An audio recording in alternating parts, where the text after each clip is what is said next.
માળો પિયર માળો અંગના છવાવલ માળો કિયારે માઈ તાઈ મળવે बैठेली सुंदर बेटी सुसुकी रोवे किયારે માઈ તાઈ મળવે बैठेली सुंदर बेटी सुसुकी रोवे लाल माड़ो पियर माड़ो आंगना छवावल माड़ो किયારે माई ताई મળવે बैठेली सुंदर बेटी सुसुकी रोवे किયારે माई ताई મળવે बैठेली सुंदर बेटी सुसुकी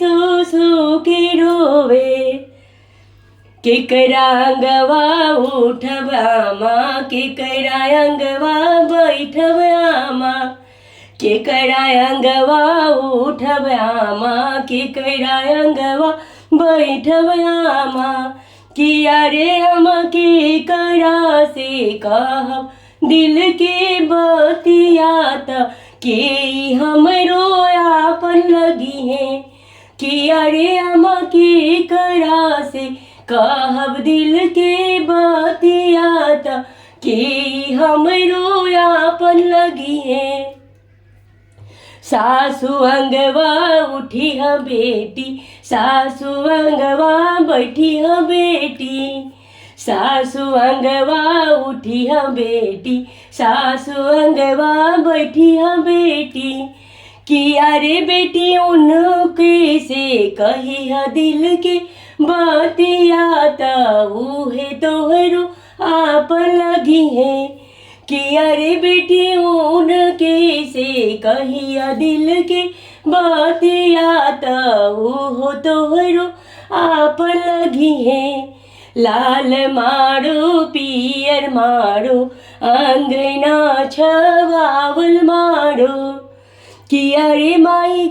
ताई મળવે बैठेली सुंदर बेटी सुसुकी रोवे किયારે माई ताई મળવે बैठेली सुंदर बेटी सुसुकी रोवे केकरा अंगवा उठ भाभी केकरा अंगवा बैठ भाभी किયારે भाभी केकरा से कहब दिल के बतियाता के हमरो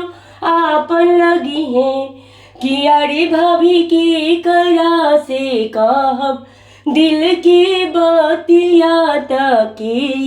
हमरो आपन लगी है गोती नागा उठी है ननद गोती नागा बैठी है ननद गोती नागा उठी है ननद गोती आगा बैठी है ननद किया हो ननद दोनों कैसे कहिया दिल के बतियाता ओ होता है रो भाभी जैसन किया हो ननद दोनों कैसे कहिया दिल के बतियाता ओ तोहरे भाभी जैसन लाल माड़ो पियर माड़ो अंगना छवावल माड़ो किયારે माई ताई મળવે बैठेली सुंदर बेटी सुसुकी रोवे किયારે माई ताई મળવે बैठेली सुंदर बेटी सुसुकी रोवे सुसुकी रोवे।